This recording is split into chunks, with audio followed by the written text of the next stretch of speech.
अस्सलाम वालेकुम dear students. आज हम फर्स्ट ईयर के मैथ्स डिस्कस करते हैं। चैप्टर 12.1 एक्सरसाइज है। इससे पहले ये थ्योरी हमने पहले भी डिस्कस किया था। ये पॉइंट भी याद रखो कि साइन काज कोसेकन और सेकंड का जो पीरियड है वो 2 पाई है और टेंजेंट को टेंजेंट का पीरियड पाई है। पीरियड जिस तरह फिजिक्स में डिस्कस करते हैं कि complete round trip is called period, तो यहाँ पर भी पीरियड ये ट्रिग्नोमेट्रिक फंक्शन है। इन चारों का पीरियड 2 पाई है और टेंजेंट को टेंजेंट का पीरियड पाई। अब हम आते हैं क्वेश्चन की तरफ। डोमेन, रेंज और इसका पीरियड मालूम करो। ये क्वेश्चन है y equal to 3 sin 3x। sin x का डोमेन आध रियल नंबर है, ये थ्योरी में है, इसको याद रखो। किस तरह डोमेन आध रियल नंबर है? अगर आप x को 1 दे या 2 दे या 3 दे, वो हर एक नंबर पर वैल्यू देता है, तो इसका मतलब ये है कि इसका डोमेन आध रियल नंबर है। अब अगर इस x से पहले एक नंबर आ जाए या इसके कोएफिशिएंट में आ जाए या डिवाइड में, तो डोमेन पर असर नहीं करता है, तो इसका भी डोमेन आध रियल नंबर है। लेकिन रेंज में बात है, जैसा कि आपको पता है कि sin x का रेंज -1 और 1 क्लोज इंटरवल। अगर आप x को एक वैल्यू दे तो या 1 देगा या -1 देगा, इनके दरमियान एक नंबर देगा, इससे ग्रेटर नंबर नहीं दे सकता है। इसी तरह रेंज में अगर इस x से पहले एक नंबर आ जाए या इसकी डिवाइड में आ जाए तो रेंज पर असर नहीं करता है। लेकिन कोएफिशिएंट में एक नंबर आ जाए तो हम रेंज के साथ मल्टीप्लाई करते हैं। sin x का रेंज ये है, तो sin 3x का रेंज भी सेम होगा। लेकिन इससे पहले 3 है तो वो 3 हम इसके साथ मल्टीप्लाई करते हैं, तो 3 sin 3x का रेंज होगा -3 to 3। और इस तरह पीरियड आपको इल्म है कि sin x का 2 पाई है। तो पीरियड में अगर x से पहले एक नंबर है, अगर वो 3 है तो डिवाइड में 3 लिखो, अगर 7 है तो 7 लिखो। यहां पर अगर 3 है तो इससे पीरियड का कोई ताल्लुक नहीं है। यहां पर अगर 8 है तो वो भी हो सकता है, लेकिन इस x से पहले जो नंबर आता है वो हम डिवाइड में शिफ्ट करते हैं। ये याद रखो कि period of sin kx equal 2 pi by k। ये 2 पाई sin x का पीरियड है और k इस x से पहले जो नंबर है वो हम डिवाइड में शिफ्ट करते हैं। अब हम क्वेश्चन 4 की तरफ आते, तो cos x 4x का डोमेन हम मालूम करते हैं, इसका रेंज हम मालूम करते हैं, इसका पीरियड। cos x का डोमेन आध रियल नंबर है और cos 4x का क्या होगा? cos 4x का भी आध रियल नंबर होगा, क्योंकि इस x से पहले अगर नंबर आता है या डिवाइड में आता है तो वो डोमेन पर असर नहीं होता है इसका, लेकिन इससे पहले भी आ सकता है। रेंज में क्या है? रेंज में आपको इल्म है कि cos x का रेंज -1 और 1 क्लोज इंटरवल है, तो cos 4x का रेंज भी सेम होगा। लेकिन अगर ये 4 यहाँ पर पहले मौजूद है तो फिर आप इसके साथ मल्टीप्लाई करेंगे। इसका पीरियड क्या है? cos x का पीरियड है 2 पाई, तो cos 4x का पीरियड क्या होगा? 2 पाई ऊपर लिखो, क्योंकि ये cos है, cos का पीरियड 2 पाई है। यहाँ पर इस x से पहले 4 है तो डिवाइड में लिखो, इसको सिंपल करो। अगर ये 4 यहाँ पर है तो डिवाइड में लिखने की जरूरत नहीं है।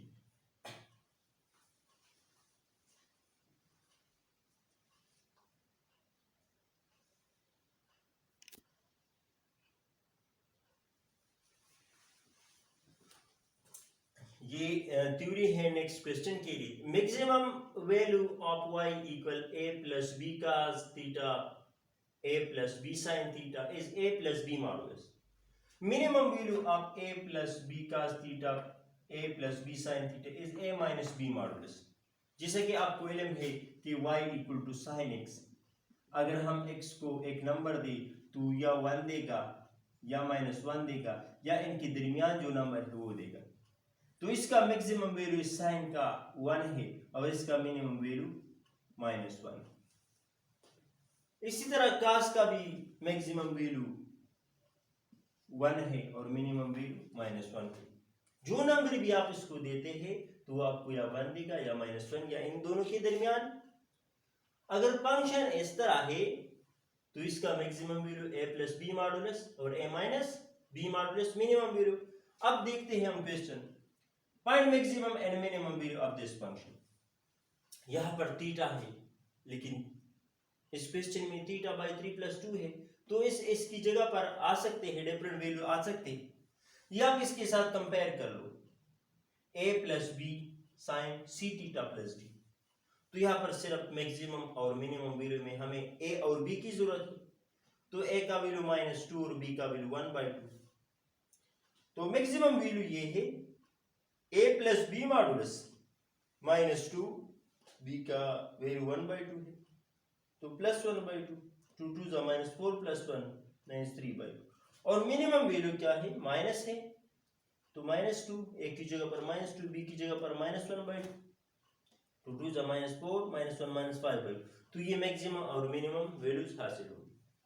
इसके बाद एक्सरसाइज 12.2 का एक क्वेश्चन है, हम ग्राफ ड्रा करते हैं। y = 2 sin x और x का वैल्यू 0 और 2 पाई यानी 0 से 360 तक होगा। तो इस x को आप डिफरेंट वैल्यू दे सकते हैं, 0 1 2 3 4 5, लेकिन फिर यहाँ पर ग्राफ में इसको ड्रा करना मुश्किल होगा। तो हमने ये वैल्यूज लिए, ये बड़े बड़े वैल्यूज है और इसके वैल्यूज भी होल नंबर है, मैक्स है यानी इंटीजर है। अगर हम इसको इस x को 3 डिग्री दे तो sin 3 एक डेसिमल नंबर होगा और फिर इसको ग्राफ में ड्रा करना थोड़ा सा मुश्किल है। तो इसलिए हम ये वैल्यूज लेते हैं। अगर आप sin को 0 दे तो y का वैल्यू 0 होगा। अगर आप sin को 90 दे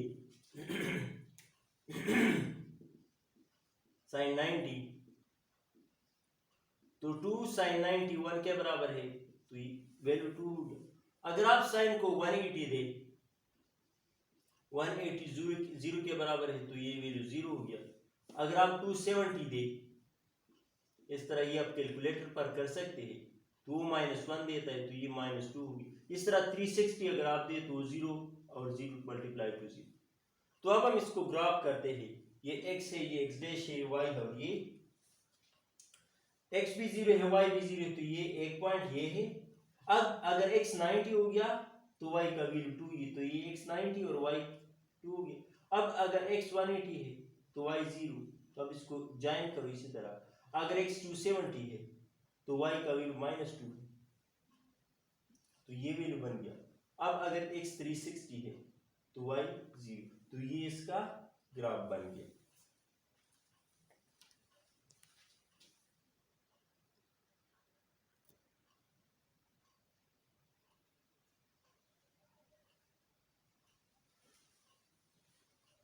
एक्सरसाइज 12.2 में क्वेश्चन नंबर 2 है, without graph find period frequency and amplitude of y = cos 2 theta. एक फंक्शन गिवन है, ट्रिग्नोमेट्रिक फंक्शन, आपसे पूछ रहे हैं कि इसका पीरियड मालूम करो, इसका फ्रीक्वेंसी मालूम करो, इसके लिए एम्पलीट्यूड मालूम करो। तो ये थ्योरी में है, compare with y = cos a theta. ये क्वेश्चन इसके साथ कंपेयर कर दो तो cos के बराबर थीटा, तो a का वैल्यू 2। अब 2 > 1 है, अगर 2 > 1 है तो इसका ग्राफ कंप्रेस है, लेकिन क्वेश्चन में ये गिवन है कि without drawing the graph draw करने की जरूरत नहीं। कंप्रेस का मतलब क्या है, अगर एक नंबर यहां पर थीटा से पहले अगर ग्रेटर नंबर आ जाए तो फिर ग्राफ कंप्रेस होता है, इस तरह होता है।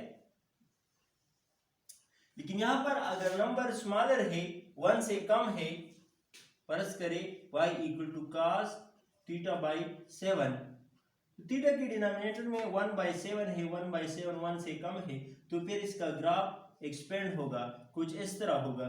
लेकिन यहाँ पर हम ग्राफ ड्रा नहीं करते हैं, क्योंकि ये क्वेश्चन में गिवन है कि विदाउट ग्राफ ड्रा करने की जरूरत नहीं है। पीरियड मालूम करें, जब भी आप ट्रिग्नोमेट्रिक फंक्शन का पीरियड मालूम करते हैं तो 2 पाई ये cos का पीरियड है, उस फंक्शन का पीरियड ऊपर लिखो और डिवाइड में थीटा से पहले जो नंबर है, यानी यहाँ पर a है तो हम a लिखते हैं, यहाँ पर a की जगह पर 2 है तो हम 2 लिखते हैं, 2 2 के साथ कैंसिल, तो इसका cos 2 थीटा का पीरियड 2 पाई।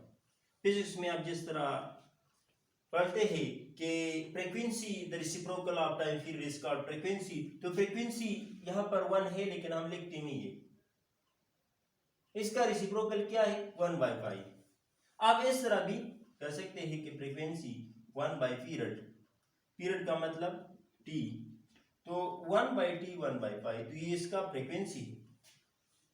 और एम्पलीट्यूड मालूम करने के लिए फार्मूला क्या है, half maximum value minus minimum value, तो हाफ दोबारा लिखो, और साइन कास का मैक्सिमम वैल्यू 1 है, ये माइनस, और इसका minimum value -1, minus minus plus, 1 + 1 2/2 cancel होगी।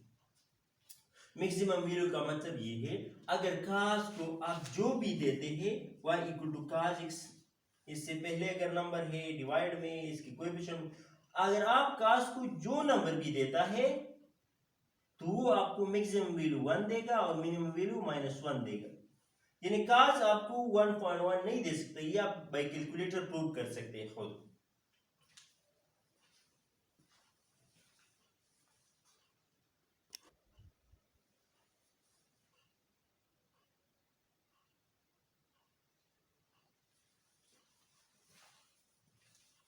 इसके बाद है एक्सरसाइज 12.4। स्मार्ट सिलेबस में एक्सरसाइज 12.3 नहीं है, तो इसलिए हम पर जाते हैं। Evaluate the inverse relation of general trigonometric function. आपको एक रिलेशन गिवन है, इनवर्स रिलेशन है, आपसे पूछ रहे कि इसको इवैल्यूएट कर दो, तो ये थीटा के बराबर ले लो, आर्क साइन -1, ये थीटा के बराबर ले लो। आर्क साइन का मतलब है साइन इनवर्स, इसको इनवर्स ट्रिग्नोमेट्रिक फंक्शन कहते हैं। अब दोनों साइड साइन लेने से ये यहाँ पर साइन होगा और ये खत्म होगा, या अब इस तरह भी कह सकते हैं कि इसका जो पावर नेगेटिव है लेफ्ट साइड में शिफ्ट कर दो, तो ये पावर पॉजिटिव बन गया। अब वो कौन सा एंगल है जिसका साइन -1 है, तो यहाँ पर ये ट्रिग्नोमेट्रिक इनवर्स ट्रिग्नोमेट्रिक फंक्शन है, तो यहाँ पर हम -90 यानी -π/2 और 3π/2 का अगर हम साइन ले तो -1 देता है। इसका जनरल सॉल्यूशन क्या होगा, इसका पीरियड साइन का पीरियड क्या है, 2n π है जनरल पीरियड, स्मॉलेस्ट पीरियड 2π है, और जनरल पीरियड अगर आप इनको 1 दे तो 2π देता है, अगर इनको 2 दे तो 4π, इनको 3 दे तो 6π। इस तरह इसका जनरल पीरियड 2n π है, ये यहाँ पर इंटीजर है। -π/2 के साथ भी पीरियड प्लस कर दो और 3π/2 के साथ भी पीरियड प्लस कर, और इसका यूनियन ले लो, तो ये जनरल क्वेश्चन। अब हम क्वेश्चन 1 में सेकंड पार्ट की तरफ आते हैं। आर्क cos -√2/2, तो ये थीटा के बराबर ले लो, और आर्क का मतलब cos इनवर्स है, ये लेफ्ट में शिफ्ट करो, पॉजिटिव बन गया।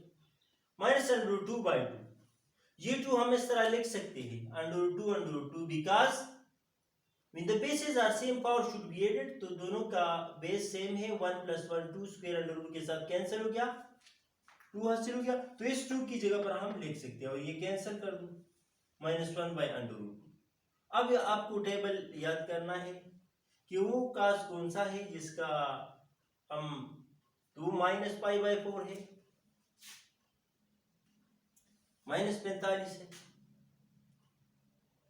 अब सेकंड क्वाड्रेंट में ये कास नेगेटिव है, कास 2 क्वाड्रेंट में नेगेटिव है, सेकंड क्वाड्रेंट और थर्ड क्वाड्रेंट, तो सेकंड क्वाड्रेंट में इसका सॉल्यूशन करने के लिए आप यहां से यहां तक पाई है, पाई से इसको सब्ट्रैक्ट कर दो, तो ये हासिल हो गया, और थर्ड क्वाड्रेंट में इसको ऐड कर दो, -π/4 ऐड कर दो पाई के साथ, तो ये हासिल हो गया।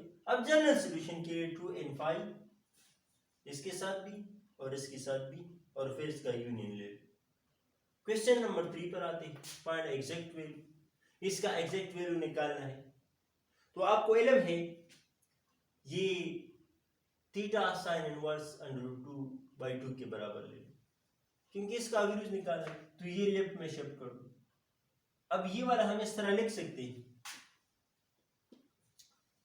तो √2 के साथ कैंसिल कर दो, 1/√2। अब ये भी आपको पता होना चाहिए कि साइन वो कौन सा एंगल है जिसका साइन 1/√2 है, तो वो π/4 है, 45 डिग्री है। अब हम ये मालूम करना चाहते हैं, ये दोबारा लिखो,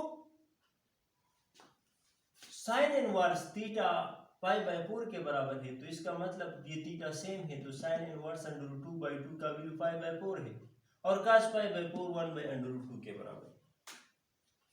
इस तरह क्वेश्चन नंबर 3 में 4th number part, cosecant tangent inverse -1, तो ये थीटा के बराबर कर दो, ये लेफ्ट में शिफ्ट कर दो। अब ये आपको पता होना चाहिए कि वो कौन सा एंगल है जिसका टेंजेंट 1 है, तो वो 5/4 है। तो टेंजेंट इनवर्स थीटा का वैल्यू ये है और थीटा है, ये दोनों थीटा सेम है, तो टेंजेंट इनवर्स 1 π/4 के बराबर। हम ये मालूम करना चाहते तो दोबारा इसको लिखो, टेंजेंट इनवर्स 1 π/4 के बराबर है। अब कुसीकन 1/sin के बराबर है और sin π/4 1/√2 ऊपर शिफ्ट करने से √2 होगा।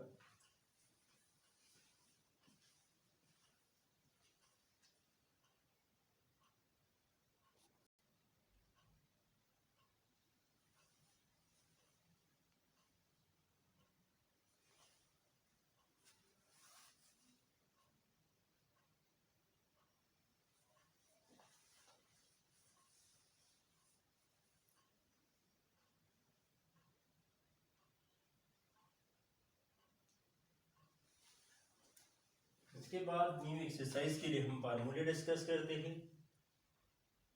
एक्सरसाइज 12.5 के लिए sine inverse a plus sine inverse b ये इक्वल होगा sine inverse a √1 minus b square plus b √1 minus a square. यहाँ पर अगर प्लस है तो यहाँ पर भी प्लस है, अगर माइनस है तो यहाँ पर भी माइनस है, बाकी दोनों फार्मूले सेम है। इस तरह cos inverse a plus cos inverse b equal cos inverse a b minus √1 minus a square √1 minus b square. अगर यहाँ पर प्लस है तो यहाँ पर माइनस है cos में, अगर यहाँ पर माइनस है तो यहाँ पर प्लस है, बाकी फार्मूला सेम है। इस तरह tangent inverse a plus tangent inverse b equal tangent inverse a plus b divide 1 minus ab। अगर यहाँ पर प्लस है तो ऊपर प्लस डिवाइड में माइनस, अगर यहाँ पर माइनस है तो ऊपर माइनस डिवाइड में प्लस, बाकी फार्मूले सेम है। तो ये फार्मूले हम एक्सरसाइज में यूज करेंगे। तो एक्सरसाइज में पहला क्वेश्चन है फाइंड x। इससे अलावा अदर फार्मूले हम चैप्टर 10 वाले भी यूज करते हैं। sin inverse 1/2 equal 5/2 minus x, तो ये 1/2 दोबारा लिखो और ये राइट में शिफ्ट कर दो, तो ये पॉजिटिव बन गया। अब आपको इल्म है चैप्टर 10 में कि साइन अल्फा प्लस बीटा एक फार्मूला है, तो हम इस पर अप्लाई करते हैं। Sine π/2 cos x minus cos π/2 sin x 1/2 sin π/2 1 के बराबर है, cos x और cos π/2 0 के बराबर है sin x, तो ये मल्टीप्लाई करो, ये खत्म हो गया cos x। अब cos x इक्वल 1/2, तो वो कौन सा एंगल है जिसका cos 1/2 है, वो π/3 यानी 60 डिग्री है। तो ये x का वैल्यू मालूम है। इसके बाद एक अहम रिजल्ट है sin inverse x plus cos inverse x equal 5/2। तो इसको प्रूव करने के लिए हम cos यहाँ पर शिफ्ट करते हैं। अगर सिर्फ आप cos शिफ्ट करते हैं, x को लेफ्ट साइड पर छोड़ते हैं, तो ये माइनस पॉजिटिव होगा, लेकिन अगर ये सारा आप शिफ्ट करते हैं तो ये बेस वाला प्लस पे माइनस होगा, पावर वाला नहीं, इनवर्स वाला नहीं। इसके बाद ये x लिखो और ये साइन इनवर्स है तो राइट में शिफ्ट करो, पॉजिटिव बन। फिर चैप्टर नंबर 10 में एक फार्मूला है sine alpha minus beta, sine alpha cos beta minus cos alpha sign beta.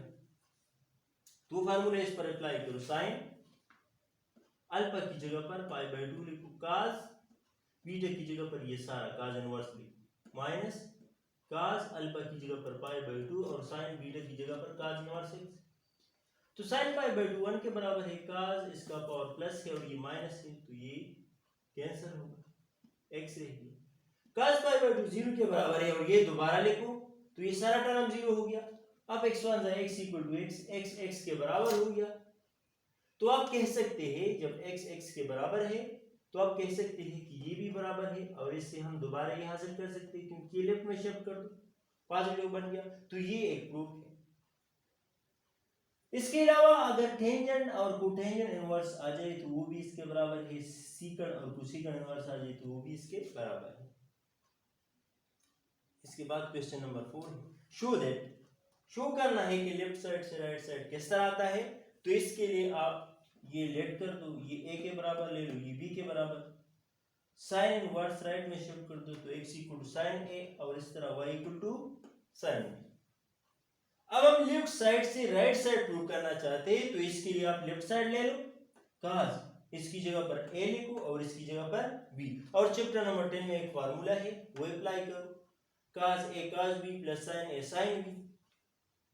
यहाँ पर sin a sin b का वैल्यू मौजूद है लेकिन cos वाला मौजूद नहीं, तो आपको पता है कि cos a बराबर है 1 minus sine square a under root, तो 1 माइनस साइन का वैल्यू है a, तो x स्क्वायर लिखो। इस तरह cos b बराबर है 1 माइनस साइन स्क्वायर b, तो 1 माइनस साइन b बराबर है y का, तो 1 माइनस वाई स्क्वायर। इसके बाद ये लेफ्ट साइड दोबारा लिखो और इस राइट साइड में cos a की जगह पर 1 माइनस एक्स स्क्वायर लिखो और cos b की जगह पर 1 माइनस वाई स्क्वायर लिखो, sin a की जगह पर x लिखो और sin b की जगह पर ये y लिखो, sin a की जगह पर x, sin b की जगह पर y। अब इन दोनों को आप एक अंडर रूट में लिख सकते हैं, तो ये आपका राइट हैंड साइड।